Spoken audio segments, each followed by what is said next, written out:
Sebuah laporan baru dari Financial Times menunjukkan adanya peningkatan gesekan antara Arab Saudi dan Uni Emirat Arab. Dengan para pelaku bisnis mengatakan bahwa transfer dari bank-bank Arab Saudi ke rekening di UEA sedang diblokir atau mengalami penundaan. Jika benar, laporan tersebut menimbulkan kekhawatiran bahwa keretakan politik yang semakin melebar antara negara-negara tetangga di Teluk kini mulai berdampak pada perdagangan.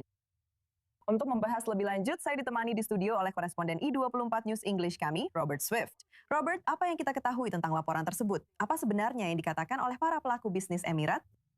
Jadi, sejumlah individu dan perusahaan tampaknya telah terdampak oleh hal ini di Uni Emirat Arab. The Financial Times melaporkan bahwa sejak sekitar pertengahan Mei, hal ini tampaknya mulai terjadi, di mana transfer uang, termasuk beberapa transfer yang biasanya rutin dilakukan, akan gagal atau tertunda. Lalu uangnya akan dikembalikan. Dan saat ini belum ada penjelasan resmi. Pertama, Bank Sentral Arab Saudi pada dasarnya mengatakan bahwa tidak ada penundaan khusus yang diberlakukan pada negara manapun. Namun Financial Times melaporkan bahwa beberapa staf di bank-bank tersebut agak mengelak ketika ditanya langsung tentang hal ini. Jadi Robert ya, terlepas dari apakah itu sudah dikonfirmasi atau belum, kita bisa menelaah lebih jauh keretakan yang lebih luas antara Arab Saudi dan Uni Emirat Arab. Bagaimana hal ini bisa berperan dalam dinamika regional yang sedang kita bicarakan ini?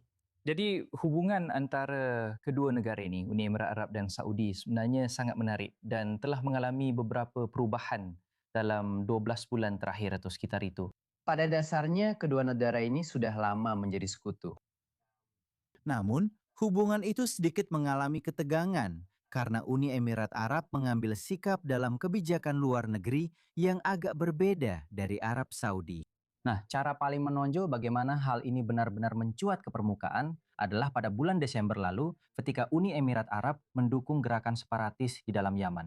Kelompok separatis itu mengambil alih wilayah yang luas, termasuk beberapa wilayah yang dekat dengan perbatasan Arab Saudi yang tidak dipandang positif di Riyadh.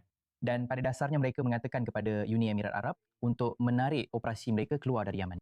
Bahkan Saudi melancarkan serangan udara terhadap aset-aset milik sekutu mereka sebelumnya. Jadi itu memberi gambaran seberapa besar keretakan yang terjadi. Dan kekhawatirannya adalah hubungan geopolitik mulai mempengaruhi hubungan bisnis. Tentu saja, semua ini terjadi di tengah peristiwa-peristiwa yang sedang berlangsung di Timur Tengah dan khususnya di Teluk. Jadi tampaknya ada sedikit jeda dalam ketegangan antara kedua negara ini saat mereka lebih memfokuskan perhatian pada Iran. Uni Emirat Arab dan Arab Saudi telah lebih proaktif dalam menanggapi serangan Iran dibandingkan banyak negara Teluk lainnya yang lebih kecil dan lemah. Dan hal itu semacam menutupi persaingan antara keduanya. Tampaknya persaingan itu mungkin kembali memanas sekarang setelah hal ini dilaporkan oleh Financial Times. Ini tentu saja bisa menjadi indikasi dari apa yang kita lihat di negara-negara Teluk. Robert Swift dengan penjelasannya, terima kasih.